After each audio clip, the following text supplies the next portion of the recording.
Naging perfecto lang isa ka tao kung nagasunod ka kay Kristo. Kung hindi ka kapaglantaw mo sa kababay, nanamihan ka na, kumbaga naganahan ka, kung na hindi. It's a commitment. Towards what? Imperfect people. Kaya nga, may mga partner kita, may mga kabataan kita na hindi perfecto.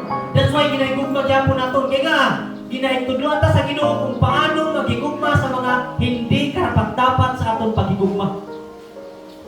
Tama ba? Kaya nga, habang sa Biblia, kung ginahigugma mo lang, nagahigugma sa imo, anong makuha mo? Kung higugma mo lang, ang kabalo maghatag sa imo, anong makuha mo? Di ba, habang sa Biblia, love your enemy? Punta na.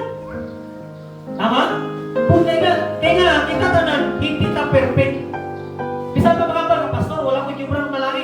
Bisan wala kayo yung ng malaki, pero sa mata sa Diyos, may yung ka niya. Wala ka lang nakita. Kita tanan makasasala, wala exemption. That's why hindi ka makadyan sa tao. Kaya even ikaw, mga mo, pagbukta